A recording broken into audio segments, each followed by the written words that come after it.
Minaliit ng CPP-NPA-NDF ang sinabi ng militar na humina ang kanilang armadong pakikibaka sa pagkaka-aresto sa mag-asawang Benito at Wilma Chamson. Ang bahay naman pinagtaguan daw ng mag-asawa sa Cebu, natunto ng GMA News. Saksi si Cedric Castillo, exclusive.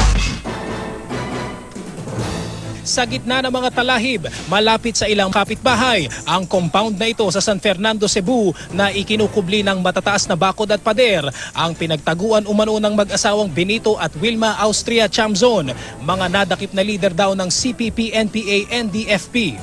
Siya naglakad-lakad na exercise. Natatakot ako. Nagturo taga diri kay kasi permanente man ako makitaan kada Sabado gina sila mari diri magpalod. Ayon sa isang kapitbahay, bihira raw lumabas ang mag-asawa mula ng mangupahan doon noong January 2013. Pagka inano mo siya, hindi naman sila nagkikipag-usap sa iyo. Ayon sa source ng GMA News, 2 buwang minanmana ng mga otoridad ang mag-asawa habang nasa Cebu. At nitong Sabado, sa bisa ng arrest warrant mula sa Lauang Northern Samar RTC Branch 21 para sa kasong murder, hinuli sila ng Karkar Police, mga tauhan ng CIDG at militar sa pabundok at malubak na kalsadang ito.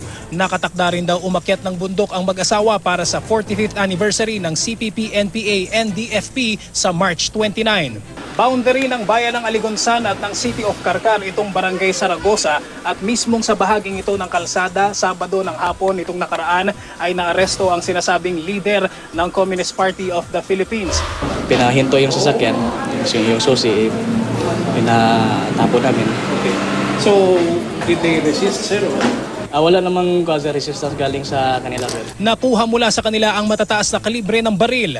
Dinala sa Camp Lapu-Lapu ang mag-asawang Chamzon para sa mugshot at fingerprints bago ibinyahe pa Camp Crame sa Maynila.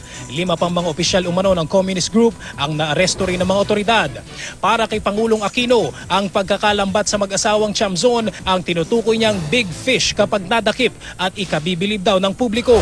It was a surprise because I did mention it. Ang CPP-NPA-NDFP naman, minaliit ang sinabi ng militar na pinahina ng pagkakahuli sa mag-asawang Chamzon ang kanilang armadong pakikibaka. Mula rito sa Cebu, ako si Cedric Castillo, ang inyong saksi.